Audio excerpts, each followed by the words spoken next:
धन्यवाद अध्यक्ष महोदय। धन्यवाद। माननीय सदस्य श्री मोहिबुल्लाह जी। बिस्मिल्लाहिर्रहमानिर्रहीम। जनाबे सदर मोहतरम, सबसे पहले मैं आपका तहे दिल से शुक्रिया अदा करता हूं कि आपने मुझे इस मसले पर गुफ्तगू का मौका दिया और मुझे ज्वाइंट पार्लिमानी कमेटी का भी हिस्सा बनाया। सदर मोहतरम, जब हमारा मुल्क आज़ाद हुआ था तो हमारे कायदीन के सामने दो रास्ते थे। वो रास्ते क्या थे और किसने पेश किए थे, ये अब गैर अहम है।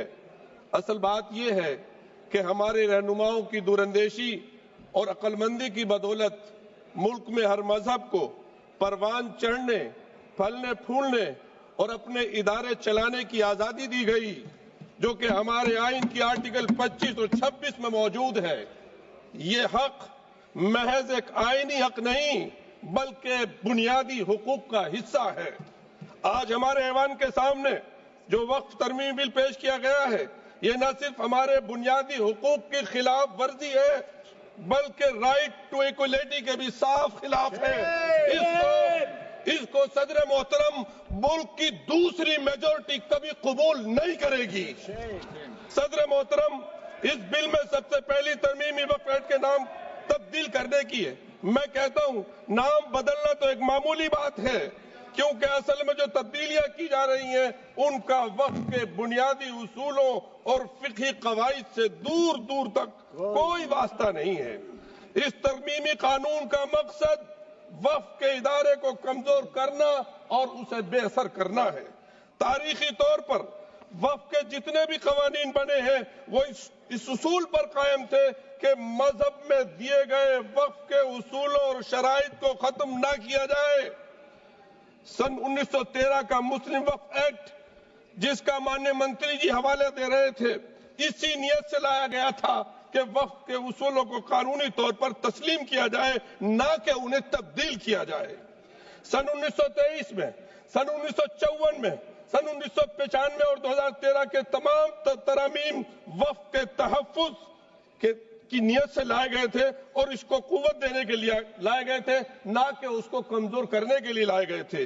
वजीर मोहतरम को यह एतराज था कि हमारी लाई हुई तजवीज पर मुस्लिम कम्युनिटी शक कर रही है। बेशक वो कह रहे हैं शक कर रहे हैं, इसलिए कि उन्होंने वक्फ के उसूलों को और फिक़ही कवानीन को मद्देनजर नहीं रखा। सदर मोहतरम, आप खुद जेपीसी में थे, मैंने सवाल किया था कि इस वक्फ को ड्राफ्ट करने में कितने मुस्लिम स्कॉलर थे, तो वाहिद 12 लोगों की कमेटी में एक आदमी था, वो भी ज्वाइंट। सदर मोहतरम, मैं अब चंद चीजों की निशानदेही करना चाहता हूं जो वक्फ की असल हैसियत और बुनियाद को खत्म करने की तरफ है। पहली तरमीम, वक्फ को अब सिर्फ मुसलमानों तक महदूद किया गया है।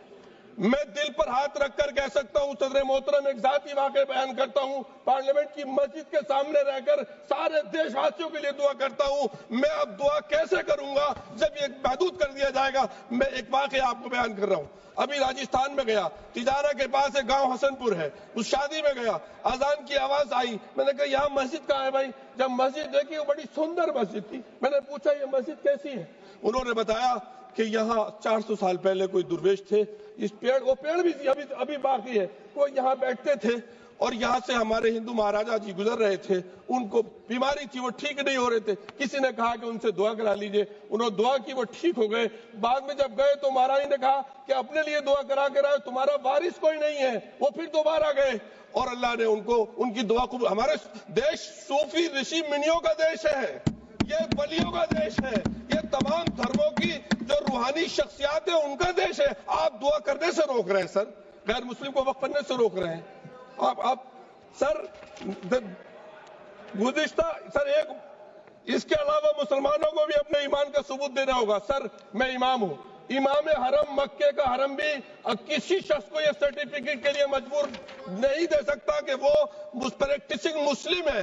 जब कोई प्रैक्टिसिंग मुस्लिम होगा ही नहीं तो वक्त कैसे होगा सर? वक्त तो खत्म हो जाएगा सर।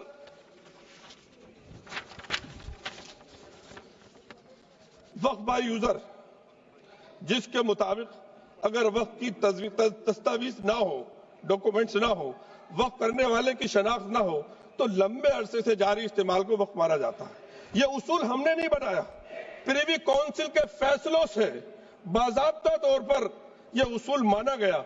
सर 100 साल पुरानी मस्जिद तो बाकी रहेगी, लेकिन 600-700 साल पुरानी अगर मस्जिद का कोई रिकॉर्ड नहीं है तो आप कहेंगे ये वक्फ यूसुफ नहीं है।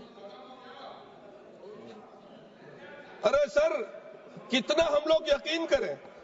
तीसरी तरमीम बोर्ड के इंतखाबात को खत्म करके उसे मुकम्मल सरकारी इदारा बनाया जा रहा है। दिल्ली की मिसाल है उसकी। दिल्ली वक्फ बोर्ड को तहलील करके उसका इंतजाम एक एडमिनिस्ट्रेटर अफसर के हवाले किया गया, जो एक तरफ रिलीजियस कमेटी का चेयरमैन था, दूसरी तरफ वक्फ बोर्ड का एडमिनिस्ट्रेटर था। उसने बहादुर शाह जफर ने जिस मस्जिद के लिए रिपेयर के लिए बोला था, मेरे पास डॉक्यूमेंट्स है उस मस्जिद के, वो रातों रात मस्जिद अखुंजी महरौली में शहीद कर दी गई। सर इससे ऐसा मैसेज आएगा। हम लोग, मैं तो इससे मैसेज क्या, बहुत से लोग पता नहीं क्या क्या कहते हैं सर, लेकिन हकीकत ये है कि शायद उनका आखिरी हो ये सितम।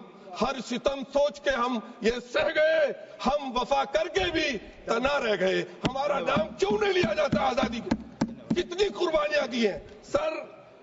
मैं और क्या कहूं, कुछ लोग तो इतने माहिर हैं, दामन पे कोई दाग न, दामन पे कोई दाग न खंजर पे कोई धब्बा, तुम नष्ट करो हो या करामात करो। धन्यवाद जी, धन्यवाद। सर हमें उनसे वक्फ की उम्मीद कैसे कर सकते हैं जो नहीं जानते वक्फ क्या है? धन्यवाद। उनसे कैसे उम्मीद है वफा की? सर मैं अपनी बात को खत्म कर रहा हूँ। आप खत्म कीजिए, 30 सेकंड में खत्म कीजिए, 30 सेकंड। सर मेरे प्यारे वतन में एक कल्चर को परवान चढ़ाया जा रहा है, जो कल्चर मेरे मुल्क का नहीं है। मैं अपने दिल की आवाज से कहता हूं, हजारों साल तहजीब का जो कल्चर हमारा जो देश का रहा है, यहाँ मैं अपने इस्लाम धर्म और ईसाई और जूस धर्म के हिसाब से भी कह सकता हूं कि मैं स्कॉलर हूं, और आप सबका सम्मान करते हुए कह रहा हूं, सबसे पहला इंसान और सबसे पहले इंसान के साथ जो हम सब की हम जिस नाम से भी कहे, भारत माँ कहे हमारे उसमें, या ग्रैंड मदर कहे, वो हिंदुस्तान आए थे। तुम्हारी तहजीब अपने खंजर से आप ही करेगी। मिथुन Reddy ji, you please start. बनेगा। You please start. Thank you sir.